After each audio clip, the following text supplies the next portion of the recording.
And the rolling pin music was music to our ears when we were younger.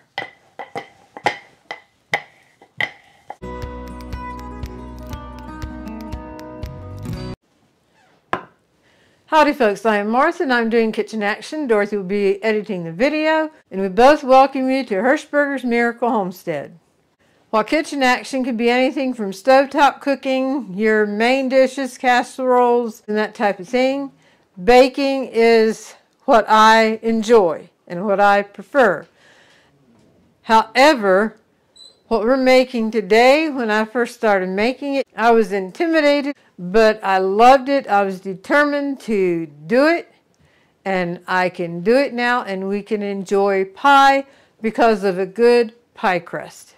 This was our mom's recipe. So we'll come in and go across the ingredients and get started. We use all-purpose flour, and we sift ours, Crisco, eggs at room temperature, water, vinegar, and salt. And over here some more all-purpose flour is sifted, ready to go for when we roll out the pie crust. In the meantime, I'll set it aside because we don't need it for the making of the pie crust. Very first thing I'm going to do is mix my wet ingredients together. I'll put my eggs in the bowl first, so if I get a shell in there, I can easily dig it out. No shell, good deal. You may think I would have learned to make pie crust years ago, but Mom always made our pie crust, and it was just an accepted thing. She'd make our pie crust. Well, then toward the end of her days of being able to do it, I told her, Mom, I need a lesson on how to do it. So when you're not able, I can, because that's just a fact of life. I watched her and took notes, and then I took over making the pie crust. And this recipe does 10 crusts, and to begin with I get 6 or 7, and now I can get 10. So that was a great feeling of accomplishment when I could actually get 10 crusts. I mixed the eggs just a little bit, added water, and now this is the vinegar. And now just mix this together a little bit. And I'm just using a fork. I will set that aside. Now I'll come in with my flour. We will add the salt. I'm going to mix the flour and the salt just a little bit, not much. And now the Crisco. And as always, the recipe will be in the description. Gloves are an option. Sometimes I do, sometimes I don't. Today I'm in the mood for gloves. So we're going to mix this together until it comes to a crumble. And we'll come in together and do it. This is a smaller bowl than I normally use. The bigger bowl I use is occupied right now. So I'm just going to push this aside. So if I make a mess, it goes on the countertop, easy cleanup, rather than on there. So we'll come in and we'll mix this together. All right, we are going to mix this until it's a crumble. And if you have a pastry cutter, you can use that. I've seen some just use a fork. But guess what? Mom always just got in there with her hands and mixed it together like this. I can see the reasoning for not using your hands, because you want this to be a crumble, and the warmth of your hand can soften the Crisco more. But we make out fine. Like I said, this bowl is just a little bit smaller than I'm normally used to, but I knew it's big enough for the end result. So if I can get from point A to point B, we're good. Okie dokie. That right there is what we're looking for. The flour, salt, and Crisco are mixed together. That's a nice crumb. Doesn't matter if there's some crumbs that are a little bit bigger than others, because it'll all come together in the end. Okay, just make a small well there. And now it's time to dump the liquid in, and I only need one hand for mixing from now on, so I will remove this glove.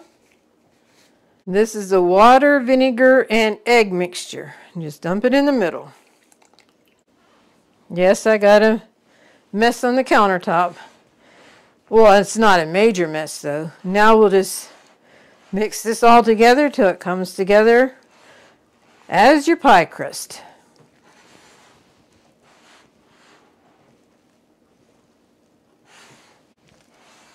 You don't want to overwork it, but you do want it all combined together. We are just about there, folks.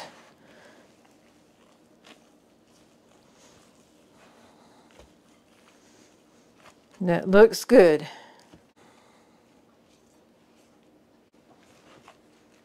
I thought I'd go across the pie pans first before I actually start rolling out. We have 4 different sizes, and why is that? Some were Mom's, some we bought at estate auctions, and with that we just end up with different sizes. So this is a 10-inch, this is a 9.5 inch, 8 inch, and 8.5 inch. The 10 inches is a perfect one if you're going to a potluck or something like that. If you go with the pie in here, it's bigger so that they can get more slices out of a pie. This pie crust is also a good crust when you're making a quiche. And depending what size quiche you want to make, the other pans would work great too. All right, I'm going to put these back here and we'll pull them in as we need them. This is sourdough bread starter, and we have a video on making sourdough bread.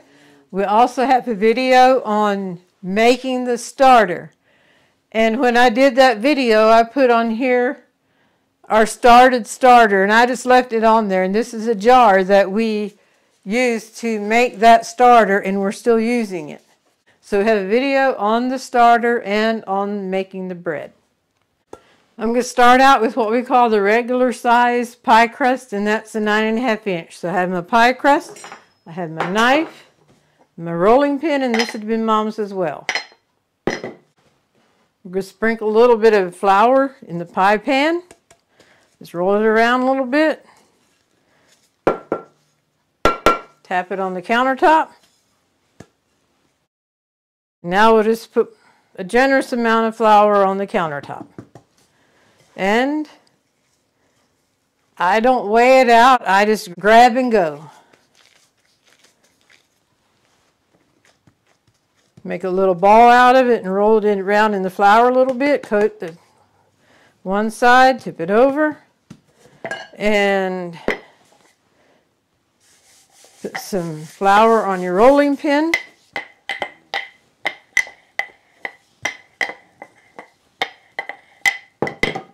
And now we'll turn it over. Keep the countertop floured. So hopefully it won't stick. Turn it over.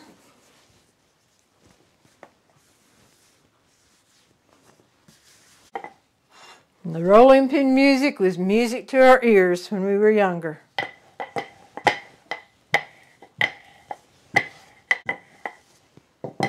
I think that'll about do it. Before I put this over in the pan, welcome, welcome all our new subscribers. Our channel's been growing.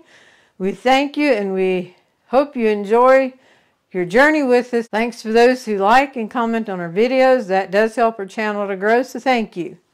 And also, if you're new to our channel, we hope you watch some other videos, check it out, and consider subscribing. Now back to getting the pie crust in the pie pan.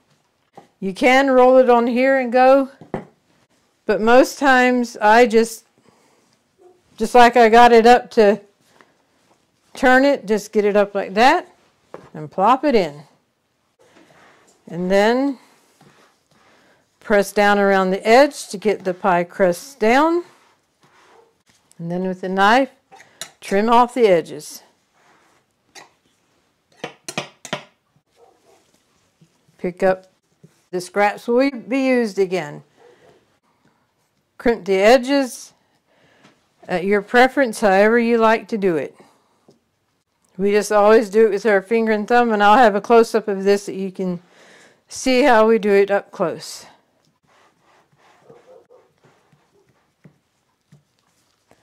And there's our first pie crust. We have a video of this several years ago, but we thought we'd update it. It's one good memory I have of Mom and her pies is when I was in grade school. We had a bachelor come and taught school, and so he was batching, and the mothers would give him food from time to time. Mom made him a pie. What kind of pie, I don't know, but I do remember this. He took it, and when he returned an empty pie shell, he told her how that pie was so good, and half of the pie is a good crust, and yours was so good. So this is teacher approved. Tap it out. Add some more. I just like to keep my rolling pin floured, and that's a good way to do it, is just roll it through the flour. Now this is a scrap that was left from the other one. We're going to save it, so we'll combine all the scraps to roll out for a pie crust. Just make it into a ball, pat it down, turn it over, fluff a flour.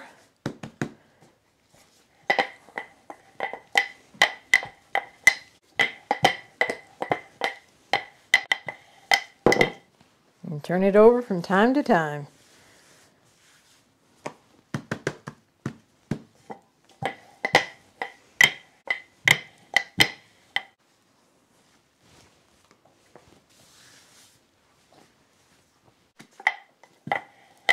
Now if you notice, I go in the middle and come out. Middle, go out. Middle, go out. And as you see, it didn't roll out perfectly round, but that's okay. I think it'll still work.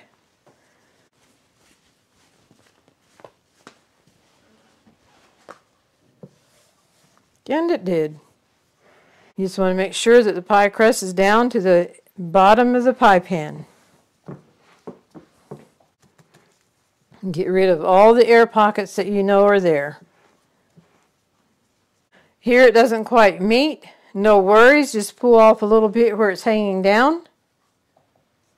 And you can do patchwork. Just put that over there. And that will work perfect. And then with the knife, just cut the rest of the edges.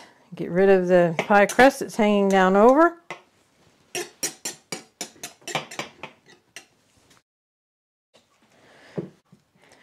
We put the finger and thumb together, and then with the other finger go in between. Simple as that. I know there's some beautiful edging out there that I could learn to do, but this works well.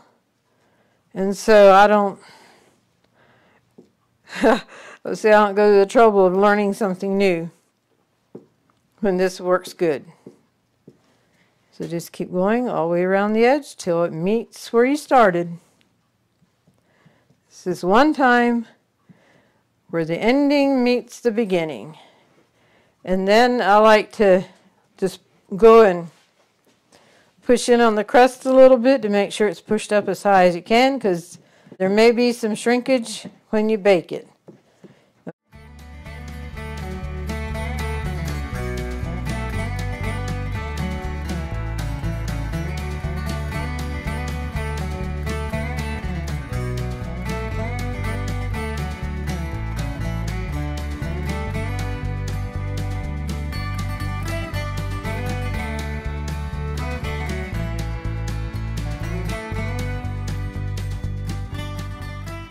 Here are the scraps now from everything that we rolled out. So I'm going to get enough. I think we'll fill that and see if we can roll it out. Now you can definitely feel that this dough has been worked before. And so it's going to actually roll out a little bit different too. It's wanting to tear there just a little bit, but that's okay. Hopefully this will do it.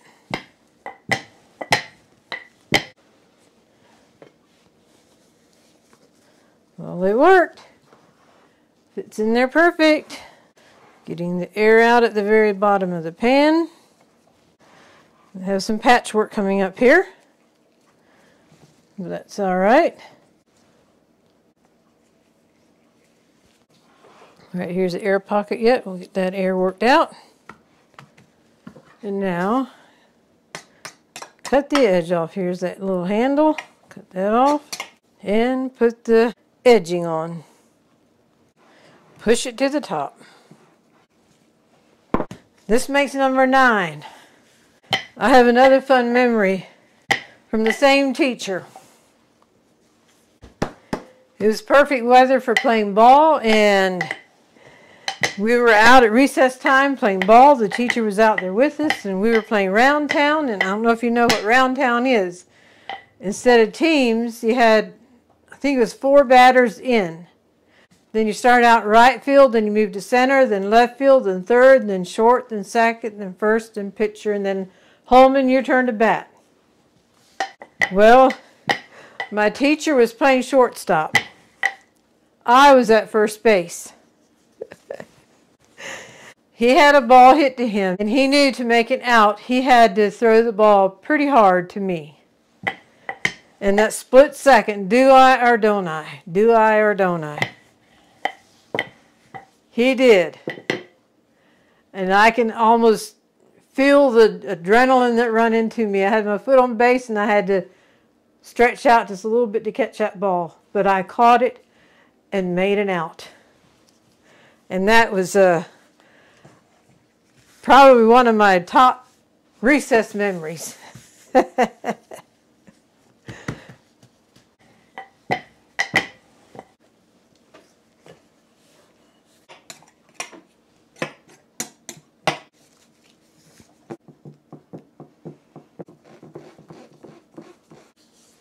This is our last pie pan. It's the small one again. So, let me see if I can do it. And I started out with memories on Mom. I will end this pie crust with other memories of Mom in the kitchen working with pie. If she had grandchildren coming over while she is rolling out pie dough, and she at times even made, it wasn't a full-fledged pie dough because they didn't make it, but it would have been like a Play-Doh, I guess. But if she was making pie, it was pie, and they had their own little tin. And they would work to roll out their own little pie crust. So this is something you can do to create memories with your children or grandchildren. And I think I'm going to get number 10 here. Let me see if it'll fit in now.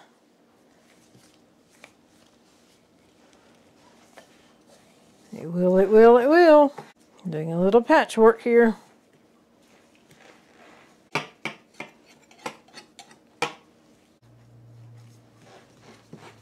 Alright, just a little bit left of the pie crust. I am going to clean up, regroup, and get all the pie crust back here together, and see you in a minute. Okie dokie, folks, I reached my goal of 10 pie crusts. And as you know, they are different sizes. Most of them will be going into the freezer like this. We'll put plastic wrap over it. You can freeze like a disc of pie dough and then roll it out as you get it out.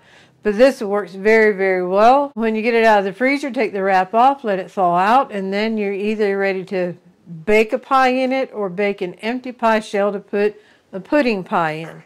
While we were doing the pie crust, I was smelling supper in the oven, and it's pulled out of the oven now.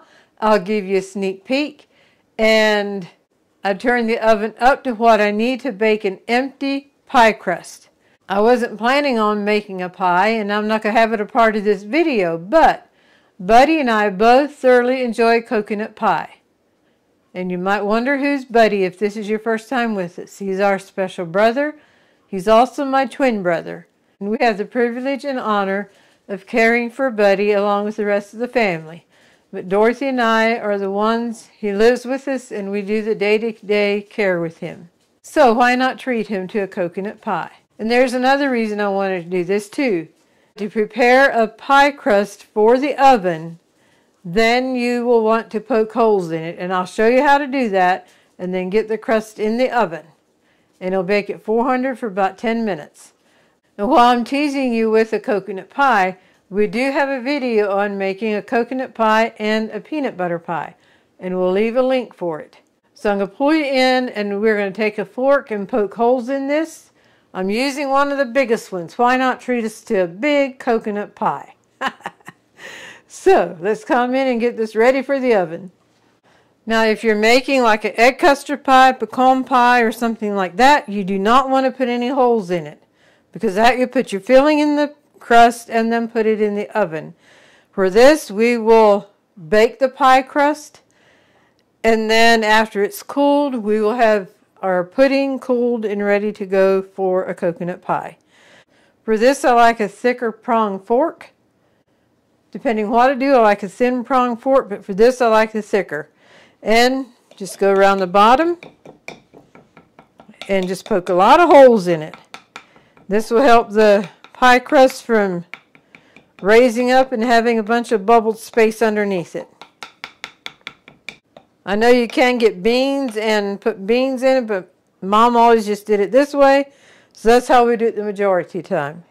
And then also the sides. Go all the way around the sides.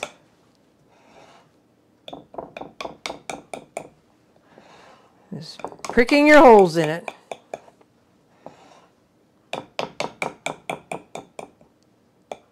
Oven is preheated to 400. I'm going to put it in. It'll probably take at least 10 minutes or more, but I do have it set for 9 minutes because once the pie crust gets to a certain point, it can bake quickly and soon turn dark on you. So while that is baking, we're going to get this wrapped up and ready for the freezer. We do not have a video on making sweet potato pies, and 137 pounds of sweet potatoes coming from our container gardening. We definitely have sweet potatoes for sweet potato pie. So some of these crusts may be turned into a sweet potato pie. And if it is, I'll video that. I just thought about it. I need to take pictures of the pie crust for the profile picture. So I will actually wrap this after I have the picture taken. But yeah, just wrap it in the film wrap, put it in the freezer like that, and it should be fine. Perfect timing. We just pulled this out of the oven for a supper, leftover pork chops and sweet potatoes from our sweet potato harvest. And we'll do a veggie with it yet, and that'll be a yummy supper. We'll show a plate of our supper. A yummy supper. The fresh sweet potatoes were so good. And here is our coconut cream pie. So delicious. And now for the golden thought. And the golden thought for this episode. Since I shared memories of my teacher and also memories of Mom, I thought this is a good little quote. The influence of a good teacher can never be erased. And teacher can be replaced with parent, aunt, uncle, daycare giver, whoever is in position of having children in your care. Your influence can never be erased. So let's be sure to have that a good, positive influence. And I guess I mentioned children because they are at such a young and tender, impressionable age, but actually our lives influence people around us. So let's just be the best person that we can be for Jesus, which will be a great influence to those that we come in contact with, whether it's child, elderly, middle-aged, or whoever. Again, I want to thank you for joining us on this episode. We hope you've been blessed, encouraged, and inspired. And until next time, God bless.